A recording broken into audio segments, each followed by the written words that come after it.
Hi ಎಲ್ರಿಗೂ ನಮಸ್ಕಾರ. Welcome back to my channel.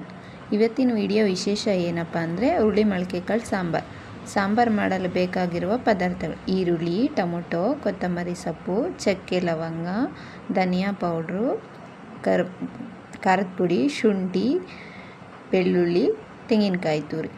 ಇದನ್ನೆಲ್ಲ ಒಂದು ಮಿಕ್ಸಿ ಜಾರ್ನಲ್ಲಿ ಹಾಕ್ಕೊಂಡು ಚೆನ್ನಾಗಿ ನುಣ್ಣಗೆ ರುಬ್ಕೋಬೇಕು. ರುಬ್ಕೊಂಡಾದ ತಕ್ಷಣ ಸ್ಟವ್ ಮೇಲೆ ಒಂದು ಕುಕ್ಕರ್ ಇಟ್ಟು ಅದಕ್ಕೆ ಸಾಸಿವೆನ ಹಾಕಿ ಈರುಳ್ಳಿ, ಕರಿಬೇವಿನ ಸೊಪ್ಪು ಹಾಕ್ಬಿಟ್ಟು ಸ್ವಲ್ಪ ಅದು ಫ್ರೈ ಆಗೋಕ್ಕೆ ಎಣ್ಣೆಲಿ ಬಿಡಬೇಕು. ಅದು ಫ್ರೈ ಆದ ನಂತರ ಅದಕ್ಕೆ ತೊಳ್ಕೊಂಡಿರೋಂಥ ಹುರುಳಿಕಾಳು, ಆಲೂಗಡ್ಡೆ, ಬದನೆಕಾಯಿ ಅದನ್ನು ಹಾಕ್ಬಿಟ್ಟು ಸ್ವಲ್ಪ ಫ್ರೈ ಮಾಡಬೇಕು.